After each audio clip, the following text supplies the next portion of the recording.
Dozens of miners and their allies in eastern Kentucky continue to block a train full of coal at a BlackJewel mine. The blockade began back in July, a month after the company declared bankruptcy and shut down, putting all of their employees out of work. According to the lawyers representing the miners, BlackJewel owes each worker roughly $4,200 worth of earned wages and benefits. Joining us with an update on what's happening is Collin Cornette. He previously worked for BlackJewel. He's been part of the demonstration since July, and he joins us now via Skype. Collin, welcome back to Rising. Thank you so much for joining us. Thank you all for having me. Absolutely. Collin, just give us, the last time we spoke, it had only been a brief couple of weeks that you had begun blocking this train full of coal. Has there been any update whatsoever on getting the workers paid who had their paychecks abruptly canceled while many were on vacation? As of right now, we're still waiting the final judgment from the bankruptcy court. Copper Glow, which bought Black Mountain and Lone Mountain, has agreed to put $450,000 up front and then $550,000 of their royalties, but I've not seen it. Yeah. Well, and would that be sufficient? Probably not. There's another $6 million that isn't tied up that they're trying to say that should be paid to the workers. The only other person involved in that right now is the federal government. Wow. So it's kind of damn us and them. Collin, have you seen any support from across the state? Last time I know you had some harsh words for Senate Majority Leader Mitch McConnell, senator from your home state. Has he said anything about this? Has he sought to help the workers in this entire situation? I think he might address it for about 15 seconds, but nothing major. There's just a lot of lip service right now. Yeah. Everybody's for you, but nobody wants to. Everybody acts like they can't do anything. Yep. What kind of support have you gotten there on the ground? There's a big New York Times article about what's going on. They talked about a coalition that had come together that's helping out families who are struggling, that's helping to run sort of the camp that's set up there on the train tracks. Give us a little bit of a sense of what it's like out there.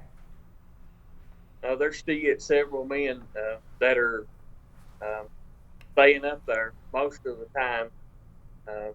They have, I think, about 8 to 9 canopies. They have the Porta-John facilities. But, the community's rallied around us. We've had several unions come in to show their support. But what we're lacking at is that our legislators aren't trying to do anything to try to expedite the whole process. The Wall Street Journal reported that Jeff Hoop had been making sure he got paid over these past couple of months, but we still haven't seen any. Sorry, Collin, could you just explain for the viewers who was making sure that they were getting paid? Jeff Hoop is making sure that Jeff Hoop got paid. He was the CEO of BlackJewel. The legislators from national to local, national to state level leaders, I don't think they're doing enough. Yeah. So let me get this straight. The CEO of the company who was involved in helping to bankrupt that company is still getting paid, while not only are his workers not getting paid, but you all actually had your paychecks clawed back out of your accounts.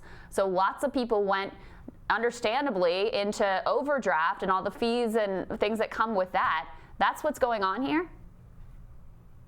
Yes. He still has a vested part in the company. So he's taking care of himself. He could care less about us. He put out a letter saying that there was nobody that's been affected bad as what he had. Yeah. While he was on vacation at West Palm Beach. Yeah. And Collin, so just, I want to make sure we reiterate this. Nothing has been done in the state legislature. Nothing's been done on the federal side. And could the state legislature force a payment to y'all if they wanted to? I don't know that the state could. They're trying to. This past week, there were actually 2 representatives from the state come in to try to make sure that this never happens again.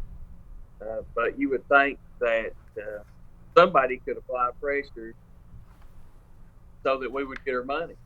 Yeah. I know you've got a lot of different people with different, political views and beliefs who support different candidates on the ground there with you and standing in solidarity with you. But President Trump is coming to the state of Kentucky today. Do you all have a message for him? What do you want him to know about what's going on? My message for the president would be, we appreciate, what he's done so far, but at the end of the day, we're still sitting down here almost 2 months out without a payday. And one, it's not right. Two, there's something that you can do about it. Mm-hmm. How are you doing yourself, Collin? How's you and your family doing? We're doing fine.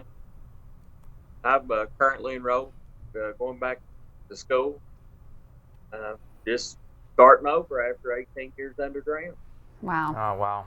Well, we wish you luck with that, Collin, and really appreciate what you're doing and appreciate you updating our viewers. They were really, you really captured their attention with the last time you were on the show. So thank you. Thank you, Collin. Thank you for your resilience.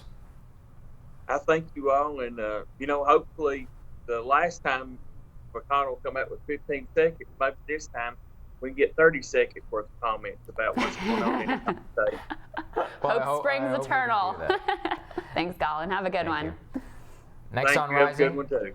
Next on Rising, a new documentary charts what happens when an American factory closes, then is bought and re-owned by a Chinese company. Filmmakers Julia Reckert and Stephen Bogner share their experience making the film when Rising continues.